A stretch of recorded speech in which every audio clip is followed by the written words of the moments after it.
Hi all, LSS പാത്ത്ഫൈൻഡറിലേക്ക് സ്വാഗതം.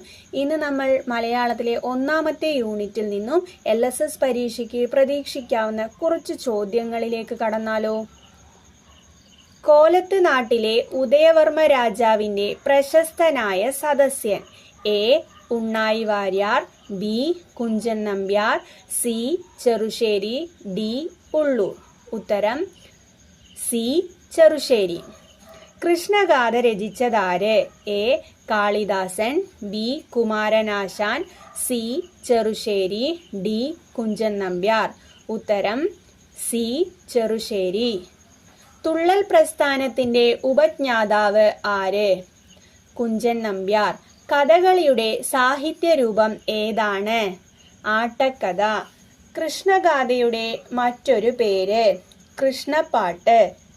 ശ്രീകൃഷ്ണന്റെ ജനനം മുതൽ സ്വർഗാരോഹണം വരെയുള്ള കഥകൾ വിവരിച്ചിരിക്കുന്ന കാവ്യം ഏതാണ്?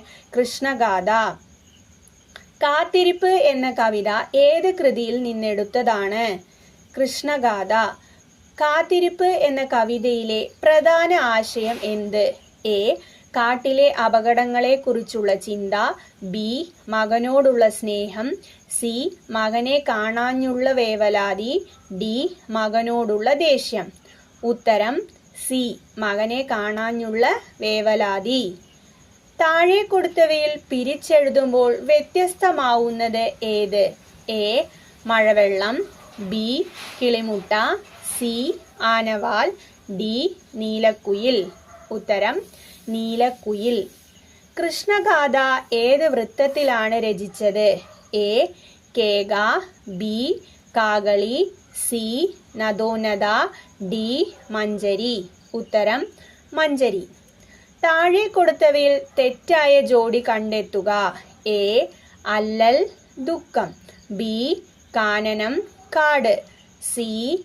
തോഴി കൂട്ടുകാരൻ. ഉത്തരം തോഴി കൂട്ടുകാരൻ. എന്താ കാരണം?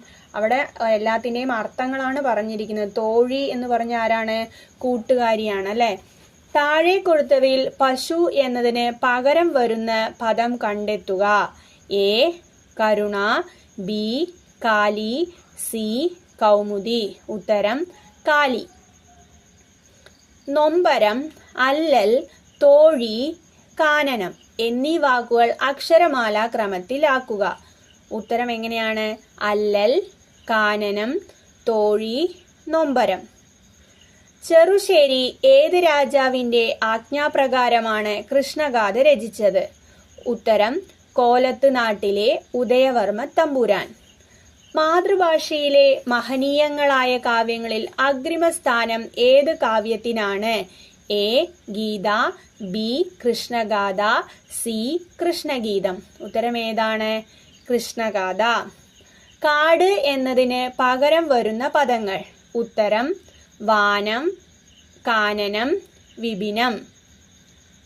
ഒരു വ്യക്തി നടത്തിയ യാത്രയുടെ അനുഭവങ്ങൾ, കാഴ്ചകൾ, സംവേദനങ്ങൾ എന്നിവ വാചാലമായും ആസ്വാദ്യമായും അവതരിപ്പിക്കുന്ന രചനയാണ്. എ. ആസ്വാദനക്കുറിപ്പ്, ബി. ദൃക്സാക്ഷി വിവരണം, സി. യാത്രാ വിവരണം. ഉത്തരം ഏതാണ്? യാത്രാ വിവരണം. താഴെ തന്നിരിക്കുന്ന വാക്കുകളുടെ അർത്ഥം കണ്ടെത്തുക. നൊമ്പരം. നൊമ്പരം എന്ന് പറഞ്ഞാൽ സങ്കടം. ഉള്ളം, മനസ്സ്. ഉള്ളം എന്ന് പറഞ്ഞാൽ മനസ്സ്. നോവ്. നോവ് എന്ന് പറഞ്ഞാൽ വേദന. ശരിയായ ചിഹ്നം ചേർത്ത് ഖണ്ഡിക പൂർത്തിയാക്കുക. അമ്മേ, ഞാൻ പുറത്തേക്ക് പോകാമോ? കുഞ്ഞു ചോദിച്ചു. പോകാം, അമ്മ പറഞ്ഞു. കുഞ്ഞു സന്തോഷത്തോടെ ഓടി. ഈ ചോദ്യത്തിന്റെ ഉത്തരം നിങ്ങൾ കമന്റ് ബോക്സിൽ രേഖപ്പെടുത്തേണ്ടതാണ്. നിങ്ങൾ ആദ്യമായിട്ടാണ് ഈ ചാനൽ കാണുന്നതെങ്കിൽ ലൈക്ക് ചെയ്യുക, ഷെയർ ചെയ്യുക, സബ്സ്ക്രൈബ് ചെയ്യുക.